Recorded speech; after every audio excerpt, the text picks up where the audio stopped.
Estamos começando pela TV Novo Tempo mais um programa Evidências, sempre em busca de fatos que comprovem a veracidade histórica da Bíblia Sagrada. Você certamente já ouviu falar do grande pregador, o apóstolo Paulo, o pregador dos gentios. Mas quem foi esse homem? São Paulo, ou simplesmente Paulo de Tarso, foi sem dúvida uma das figuras mais importantes e ao mesmo tempo mais controversas da história do cristianismo primitivo. Mas o valor de sua teologia para a fé cristã é incalculável. Praticamente 50% de todo o Novo Testamento vem diretamente de sua autoria.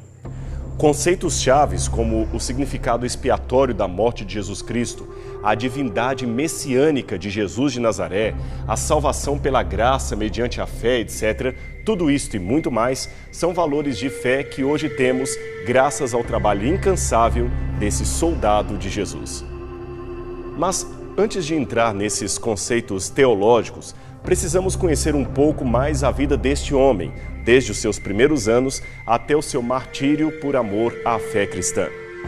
Infelizmente, são poucas as informações extra-bíblicas ou mesmo as bíblicas para um quadro mais completo de sua biografia, fora as informações apócrifas cujo conteúdo fica difícil de ser avaliado. Uma dessas informações, para muitos lendária, para outros nem tanto, vem de um documento do segundo século da era cristã chamado Atos de Paulo e Tecla. Descoberto numa versão copta tardia, o texto traz o que seria a influência espiritual e doutrinária de Paulo sobre a vida de uma jovem da nobreza chamada Tecla. Outras cópias do mesmo texto também foram encontradas escritas em armênio, siríaco, latim, etíope e até grego, o que mostra que era um livro bem difundido, especialmente entre os cristãos orientais. Um afresco recentemente descoberto em Éfeso e datado do IV século depois de Cristo mostra Paulo e Tecla em atitude de estudo e oração. Esta é uma das mais antigas representações pintadas do apóstolo. Além do afresco mostrado, temos ainda outra referência descritiva no próprio texto de Atos de Paulo e Tecla que acabamos de mencionar. Em determinada parte da narrativa, Onesíforo, em caso de quem Paulo dá os seus ensinamentos, é mencionado citando a descrição física do apóstolo de acordo com o que ele ouvira de Tito. Paulo era um homem de pequena estatura, parcialmente calvo, pernas arqueadas, de compleição robusta, olhos próximos um ao outro e nariz um tanto curvo. A versão armênia do mesmo texto acrescenta que Paulo tinha ainda olhos azuis. Bem, de fato, o próprio Paulo menciona o comentário de muitos de que ele era um homem forte e duro nas cartas, mas sem autoridade aparente quando apresentado pessoalmente perante as igrejas. Isto está em 2 Coríntios, capítulo 10, verso 10. Por outro lado, esta referência à calvície e o detalhe dos olhos próximos um ao outro e o nariz curvo também aparece numa descrição que Suetônio faz não de Paulo, mas de Augusto César, e ali o tom parece ser bem elogioso. Logo, ficamos na dúvida se o texto apócrifo de Atos de Paulo está falando de um defeito ou de uma virtude, se está falando de algo real ou algo apenas simbólico. Aliás, o próprio texto termina dizendo que Paulo tinha a aparência de um anjo. De qualquer forma, como dissemos anteriormente, esta descrição física do apóstolo é especulativa e provavelmente romanceada, mesmo considerando que os primeiros desenhos de Paulo feitos nas catacumbas de Roma tenham de fato seguido esta descrição.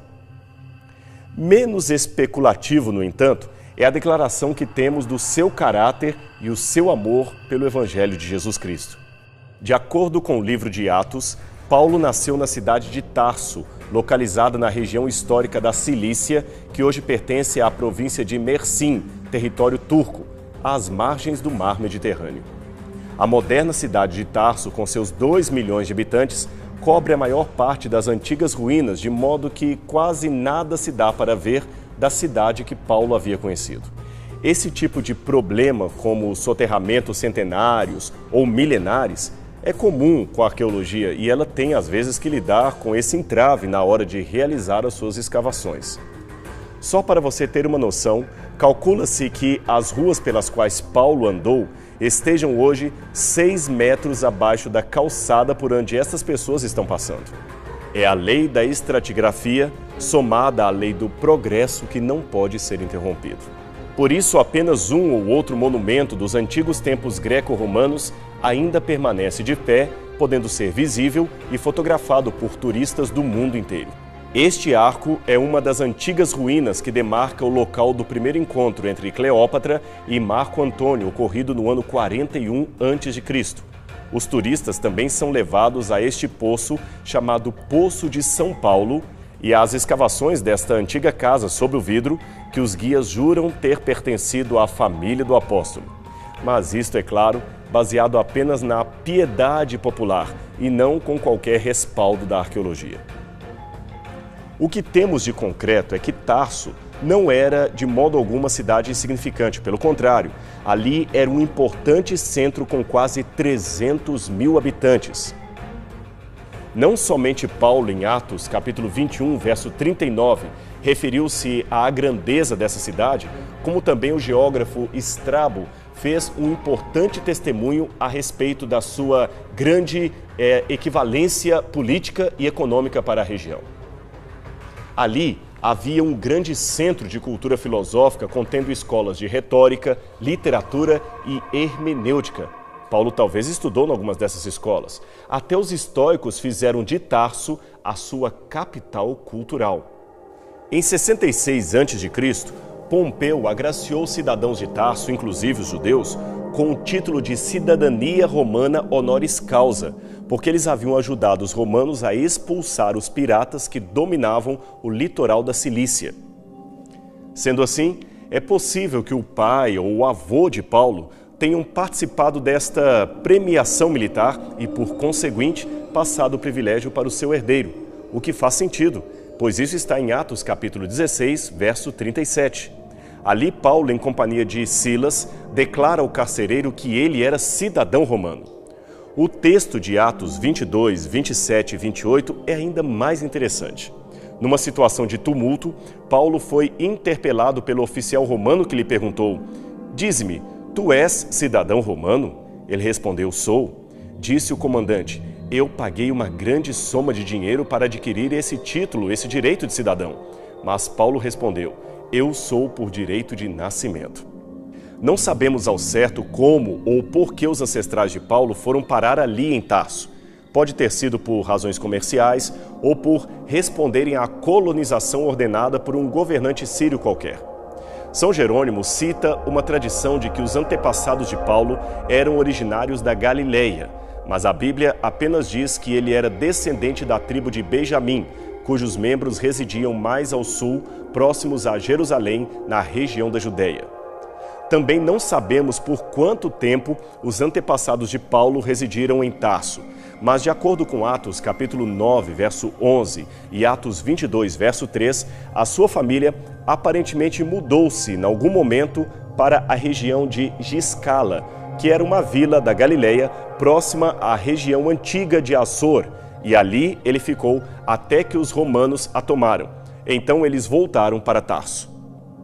Mas os judeus da Cilícia não perderam a sua importância e influência na Judéia. Pelo contrário, eles chegaram a ter a sua própria sinagoga em Jerusalém. Talvez o poder financeiro da maioria destes judeus os compelia para isso. Tanto é que Paulo foi enviado por seus pais para estudar em Jerusalém aos pés do grande rabino Gamaliel. Esse tipo de estudo era privilégio para poucos, pois a pessoa tinha de ter inteligência acima da média e condições financeiras para arcar com as pesadas despesas estudantis. Em pouco tempo, Paulo se destacou tanto que tornou-se um doutor da lei e membro do Sinédrio, o que, aliás, era um cargo de alta estima pelo povo judeu. O fato de Paulo também se identificar como um construtor de tendas não deve ser mal interpretado. Era normal o estudante fariseu também aprender uma profissão ao mesmo tempo em que estudava as leis judaicas. E fazer tendas era uma especialização tão respeitada como a de um arquiteto ou designer de interior em nossa cultura. Ah, e um detalhe muito importante. Nesse tempo, Paulo ainda era conhecido como Saulo ou Saul. Isso mesmo, Saul.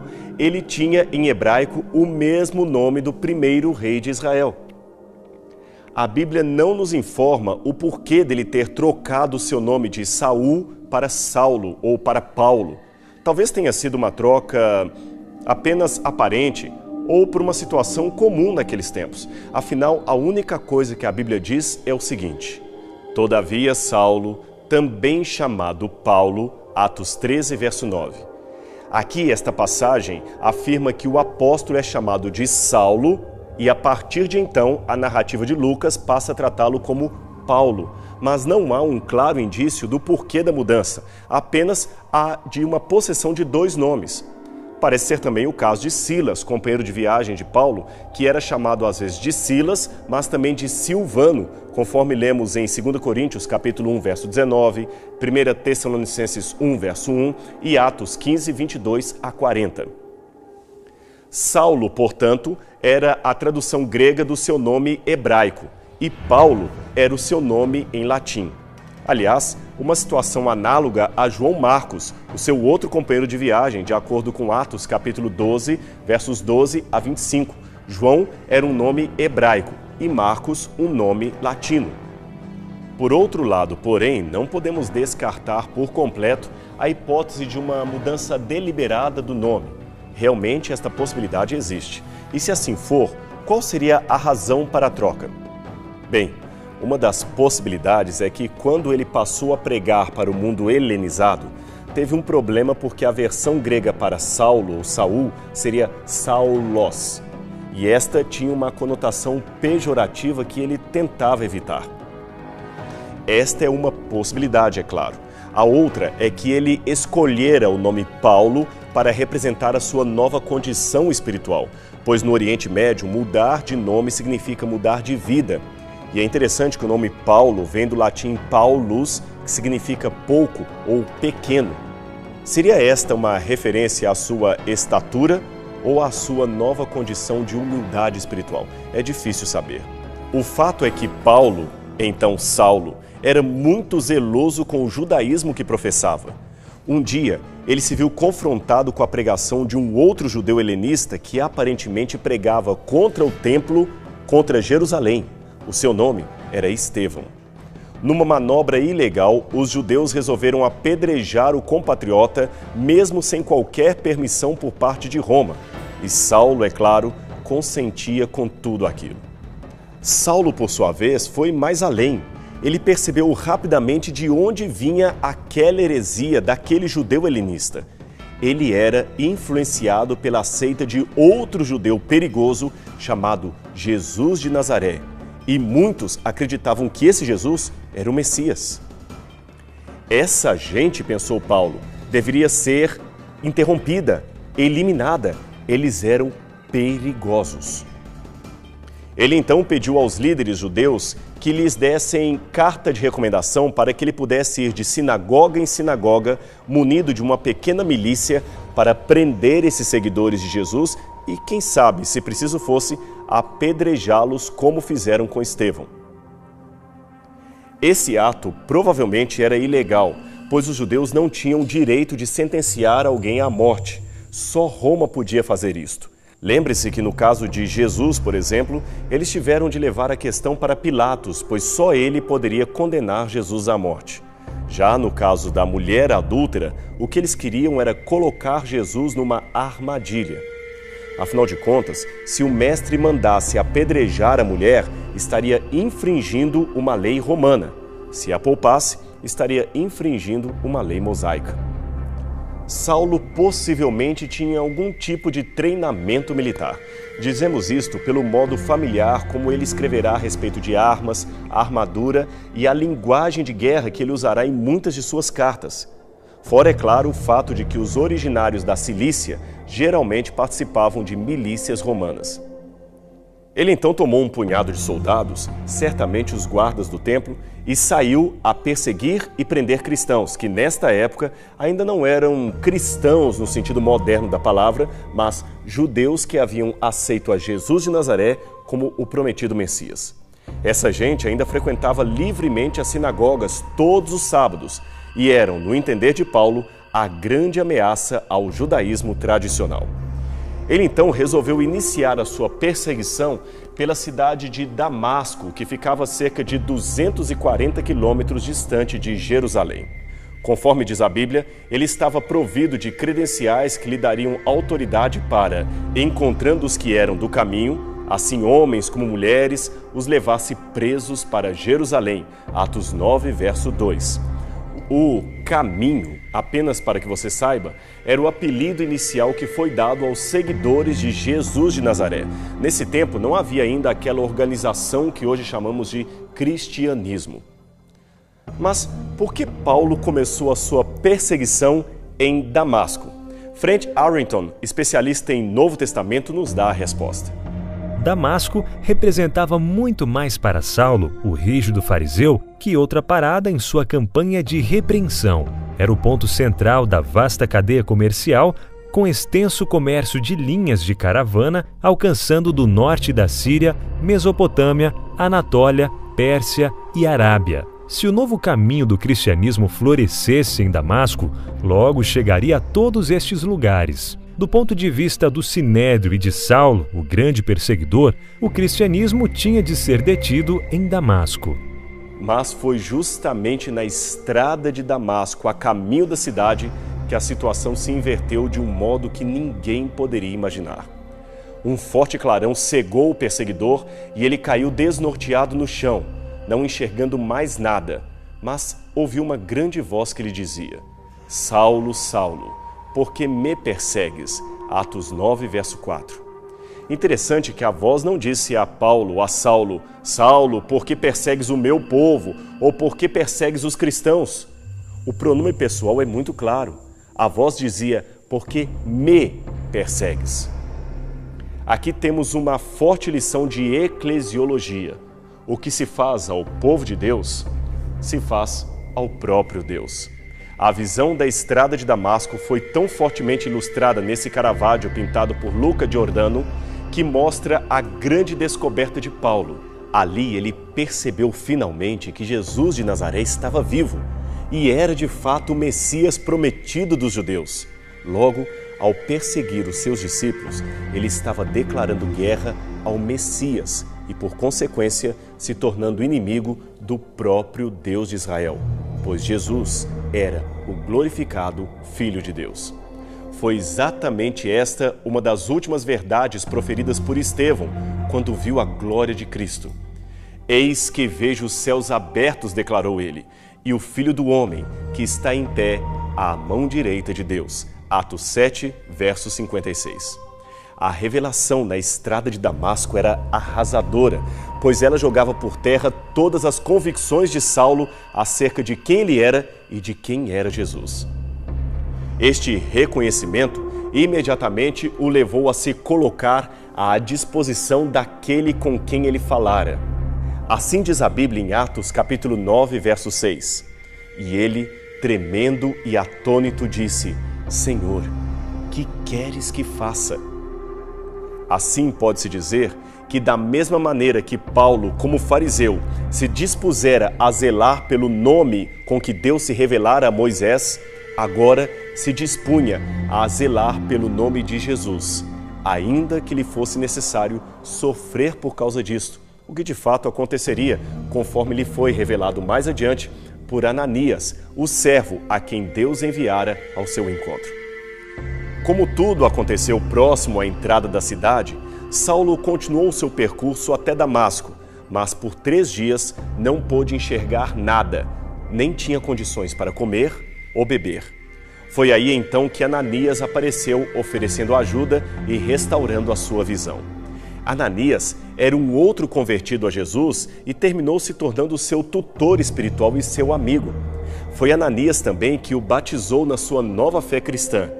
Ele não teve receio em acreditar que a conversão de Saulo era genuína. Mas e o restante da igreja?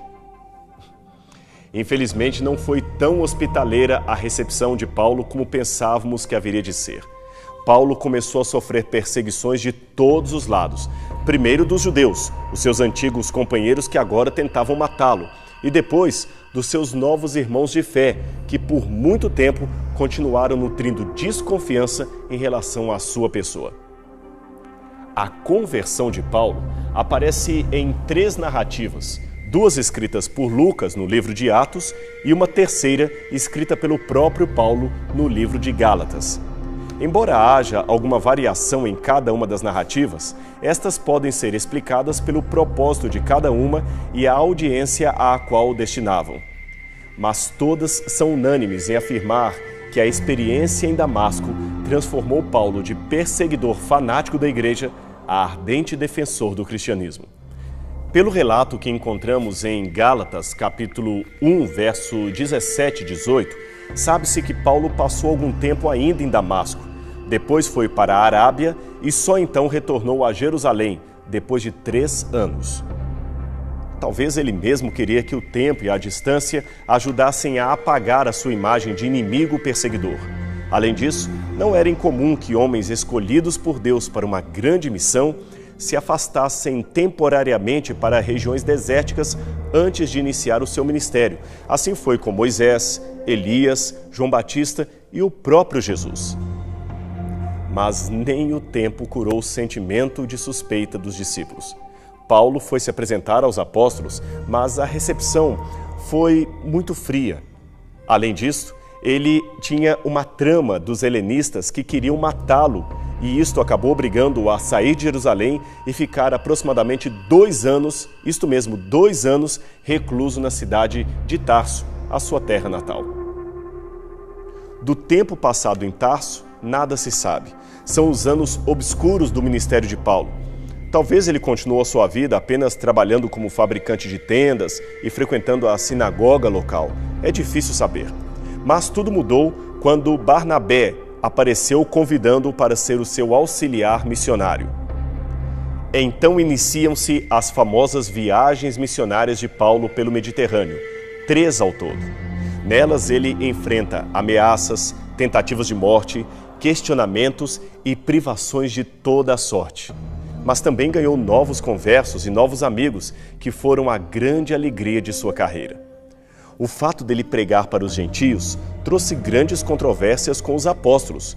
Ele teve então de ir a Jerusalém para dar explicações. Aliás, a polêmica foi tal que convocaram um concílio apenas para resolver o problema de Paulo pregando para os gentios.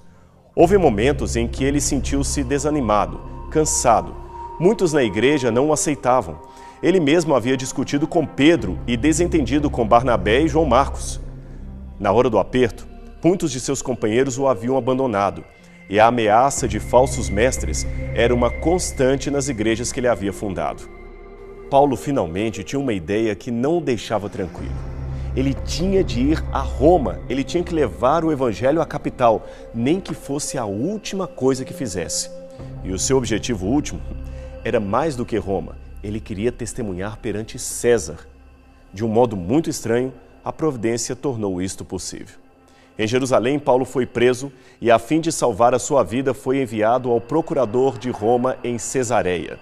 Lá, em Cesareia, ele foi julgado perante Félix, o procurador romano. Félix manteve Paulo em prisão domiciliar por 2 anos. Depois de alguns episódios, ele segue para Roma, onde finalmente foi julgado perante Nero e condenado à morte. Segundo a tradição, ele foi degolado por ordem direta do imperador. Mas um pouco antes de morrer, ele havia escrito: "Combati o bom combate, completei a carreira, guardei a fé. Já agora a coroa da justiça me está guardada, a qual o Senhor, reto juiz, me dará naquele dia, e não somente a mim, mas também a todos os quantos amam a sua vinda." 2 Timóteo 4, versos 7 a 8. Que fé! Que mudança o encontro com Cristo no caminho de Damasco operou na vida daquele antigo perseguidor da igreja. Alguns podem até chamar isto de loucura. Eu prefiro chamar de conversão.